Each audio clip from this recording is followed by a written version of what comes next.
Hi, and welcome to Leadership with Miss Snuffy, episode 4, I think it is. And you know, it's the end of term, and I am wearing my Christmas suit, and I'm very excited. You know, it even has a skirt, and so the Christmas spirit is here because we are just saying goodbye to the kids, and it's really exciting. And there are these guys putting a sign up outside my office, so it's very possible that this will be very noisy, but let's hope not. And I wanted to talk to you about rewards today and how important they are. People often talk about the strictest school in Britain and how that's Michaela. And they don't realize that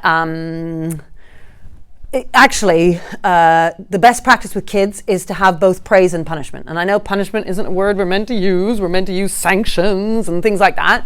But it doesn't really matter what you call it. The fact is you need something positive and something negative so the children can make a choice. And today, of course, I did all our reward assemblies, which we do at the end of term. And so I'm running in and out, got the year 7 reward assembly, then the year 8, then the year 9, and it's one after the other. And I feel like it's Groundhog Day, but it's such a wonderful time. And we have these badges. In fact, I'll show you. I have some here. So like these are our these are our bronze merit badges, and we have silver ones and gold ones.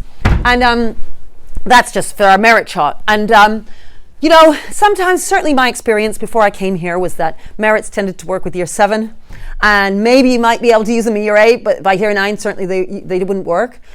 Amazingly, one of the things I've learned here at Michaela is that we have been able to use this year 7, 8, 9, all the way through to year 11. And even the 6th formers now, they really like merits. It's really interesting for us because the 6th formers have taught me a lot. There were certain things, certain routines that we use that we said, hey, well, you know, we'll stop this now. They're in the 6th form. And so we had a reward event for the 6th formers.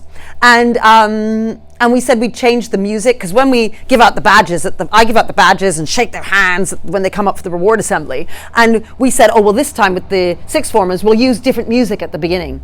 And the 6th formers all complained afterwards. They said, but we love the old music, you know, because they're so used to it.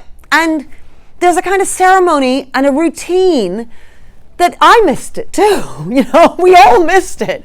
And that kind of repetition is just lovely with children, I think. It's something that we all share together. So anyway, point is, reward events for us, you know, on the final day, the kids watch a film, they eat brownies or cookies and some popcorn with their class, and they all celebrate that together. We choose films that tend to be uplifting films that are like, you know, oh, I don't know, what do we watch? I can't even think now. But films that... why can't I think of any of them? Of course, here I am on the spot, I can't think. But, you know, if you follow me on Twitter, you'll have seen me tweet out about the various films that we do, that we play for the kids. And there are always these kinds of films about, you know, adversity and overcoming it and, you know, personal responsibility and grabbing life by the horns and running with it. So anyway, point is, they do that, and then they come down for the reward assembly, and they get given badges. And, you know, a lot of people might say, you know, who cares about badges? I mean, so what? But, you know, our kids really like them. And they put them on their lapels. And I think, you know, by the time they get to year 11, I'm not sure how many of them are wearing them outright like that. You know, I suspect there's some of them who are hiding them in their pockets. But they come up and they enjoy it because of the recognition. The key thing is the relationship between the teachers and the children. It's not the quality or the size of the prize, right? So you don't have to, I mean, I remember in the day, I don't think this happens so much anymore, but I remember 10, 15 years ago, people would be handing out phones and handing out all sorts of, what were those? Miles, Vivo miles, yeah. Do you remember those? And the kids could collect all these miles to be able to buy stuff and get stuff for their good behavior or their good homework. And that's all wrong.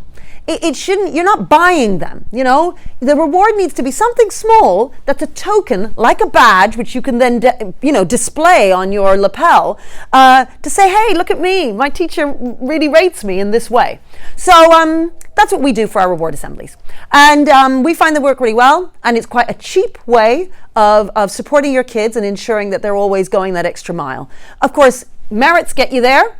Demerits, of course, take away. So you got to have both. And when you have both, I think children really benefit. And they love that. They love the clarity of knowing that their choice is between good and bad, and that there is a consequence to that. So I need to talk about something I've learned. What did I learn? Oh, you know what I learned this week? Oh my goodness. So last week we had our Christmas party, and Michaela's staff get a bit rowdy during the Christmas party. You know, they're like, there's all these Christmas games and they're all running after each other, and they go a bit mad. And I filmed a bit of the Christmas party, and then I put it on Twitter, and I thought, well, you know, what's the big deal? Put it on Twitter.